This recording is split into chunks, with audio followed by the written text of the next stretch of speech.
What we've seen is a lot of depression, a lot of anxiety, stress levels rising in general, with people sort of managing multiple responsibilities. I think we've seen a lot of people feeling the strain of the social isolation, and then, they were able to get back out and kind of get back into the world for a little bit, and now it feels like that's going away. So I think people are feeling increasingly stressed about that. And then, just how everything has changed and then it continues to change. So you can't really make any, plans for the future that you can commit to because there's no guarantees of what the future will look like. So all that uncertainty has just caused a lot of stress for people. I mean, if anything, I think this has been going on for so long now. Like, I think initially we could say that the stress was related to the abrupt change. And now I think the stress is really related to the fact that this has been going on for so long now, and people are starting to get burned out on the changes. And now it looks like they're going to be continuing on and worsening. And so that, sort of the lack of the hope and the the change into the winter months, I think are causing some of the excessive stress. So some of it is just kind of the fatigue, right? We would call it pandemic fatigue.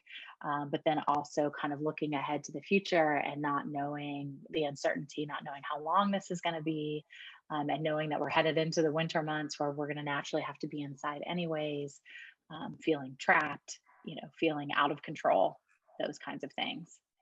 During the holidays, we definitely see, people being increasingly stressed. Sometimes it's good stress because there's, more social things to be doing, more fun things to be doing. But a lot of times these excessive obligations can add stress. People often have financial stress around the holidays, stress meeting up with family members and kind of negotiating what the holidays are going to look like. Families sometimes can be great sources of support for each other, but sometimes families can be great sources of stress for each other. And so negotiating the family relationships, negotiating the holiday plans, travel is stressful, usually, typically around the holidays. So we see all the major stressors kind of come together in one short period of time. So between, mid-November to January, you have all these key stressors that elevate anxiety and depression for people kind of coming together all at once. And so we normally see increases in depression and anxiety and feelings of isolation around the holidays. And I think with this one, it's only going to be a little bit, it's going to be not a little bit worse, it's likely to be a lot worse. What I know is coming into this holiday season, the vast majority of the population is struggling, right? Everybody's feeling some level of anxiety, everybody's feeling definite uncertainty. It's hard to plan for this holiday season because, as we're seeing right now, especially in the local area, things are changing daily in terms of case rates, things closing, schools going virtual, things like that. So, from day to day, everything's changing. And so we can't even really make definite plans because we don't really know what the next couple of weeks or the next month could hold.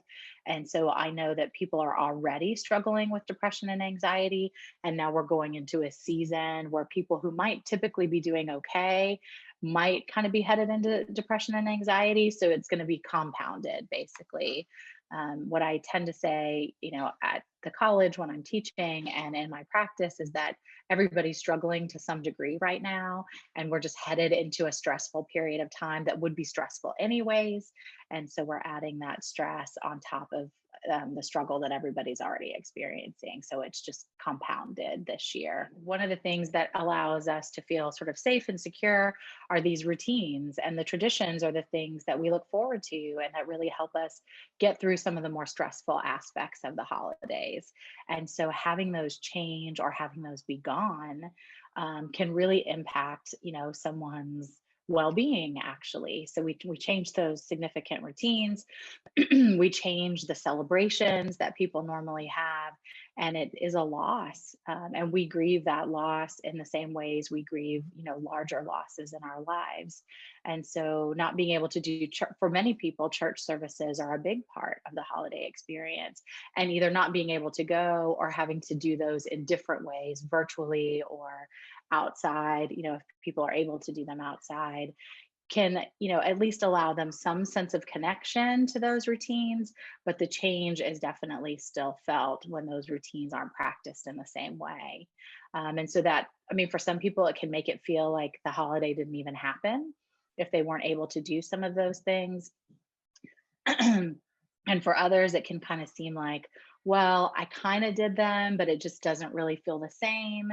And so that makes them feel sad and uncomfortable, that they couldn't practice in the way that they normally do. What we would want them to do is to start thinking about coping now. So I know Thanksgiving is really just a couple of weeks away, but if we wait until the stress is maximized, it's a lot harder to cope than if we kind of plan ahead. And so we want people to be thinking about coping now, sort of preparing for the changes, thinking about where there might be, hiccups in the holidays and in their schedule in the next couple of months, and planning ahead for how can we manage that? How can we do that? And when I think about coping, I think about coping in a couple of different ways. So one is how we care for ourselves. So, making sure that we're trying to get sleep, sure we're trying to kind of take care of our schedule, making sure we're taking care of our bodies, eating right, drinking water, exercising, these kinds of things. But then I also think about kind of making plans to the best of our ability. So this is the hard one, because typically at the holidays, we encourage people to manage their stress by planning ahead, come up with your plans, decide what they're going to be, plan them out and prepare for everything in advance. And we may be able to do that now, but there's a good chance that things could change at the last minute.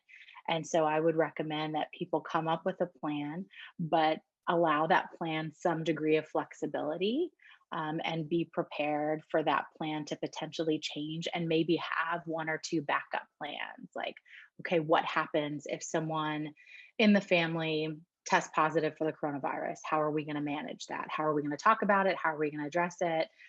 Can we communicate what the expectations are to our family members about, um, if someone's coming over to the house, what expectations do we have about masks or no masks? What expectations do we have about whether they've been tested, if they're traveling to come see us? So, kind of thinking through some of these things and then communicating them directly to the family. So, and then deciding, at what point are we going to say, we may just not do the normal thing this year.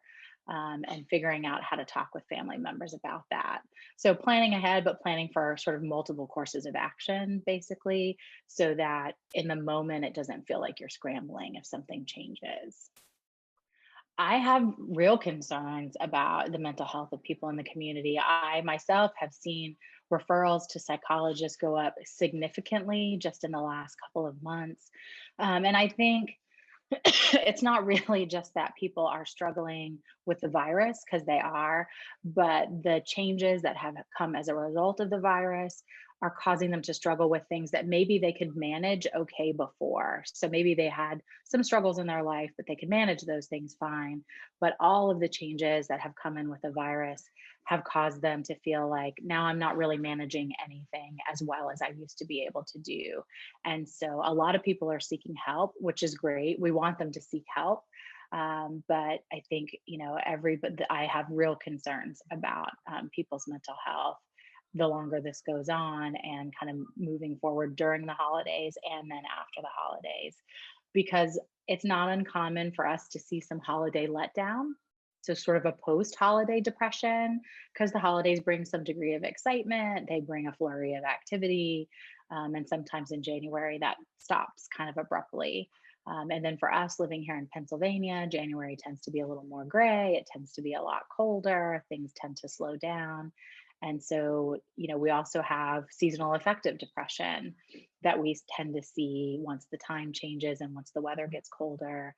And so, as those are going up, people maybe in the past could manage that a little bit, but under all these excessive stressors, it just becomes too much for them to manage. And so I definitely have concerns about all the stress that everybody's under and their ability to kind of continually manage that. Say that we know historically that people wait too long to seek help, right? So So I would say, if they're feeling stressed now, if they're recognizing that they are struggling, now is the best time to seek help, because you're right. Many people wait until there's a crisis, and certainly professionals can help during a crisis. We are trained very well to do that. But what we would prefer to do is to prevent that crisis from happening. And then things are more apt to be successful if we, prevent that crisis from happening. So typically, what we encourage people to do is, if it feels like what they're experiencing isn't normal. So a lot of the times, the way we kind of compare that is looking at the people that we know. Are you feeling this way? Because I'm feeling this way, and kind of, is this normal? If it feels like it's getting in the way of someone's ability to go to work, to do their family obligations, to sort of function like they might typically function on a given day, that would be a concern. And then if it's causing them a lot of distress, right? So, sort of the three markers for knowing things are starting to get out of control is is this what we would expect, right, for myself or for other people? Is it getting in the way of my day to day life? And is it causing me distress? And if we're getting two or three of those boxes checked off, it's probably time to reach out and call somebody. So we don't want to wait until someone has, maybe full on depression, full on anxiety. We can definitely get someone some help and maybe prevent those from happening. But at any stage, someone can come in and seek help. Right. I mean, I think what people should know is that, kind of like I said, everybody is struggling right now. So really nobody is alone. I know this phrase, like, we're all in this together, has gotten kind of thrown around, and some people really value that. And some people feel like it's just kind of a platitude. But I feel like everybody is having difficulties of some sort in this time. And in that way, none of us are alone, but we feel alone because we're all so isolated just due to the nature of having to cope with the pandemic. And so finding social support is the best way that we can prevent mental health issues. And it's one of the best coping skills we have. So reaching out to find ways to kind of pull in those social supports. So be that virtually, be that kind of having, like, a small group of people that you trust, kind of how they're managing the pandemic, to interact with in ways that are safe and socially distanced. But we're social beings, and we need that social support to make it through. So finding ways to do that safely and effectively.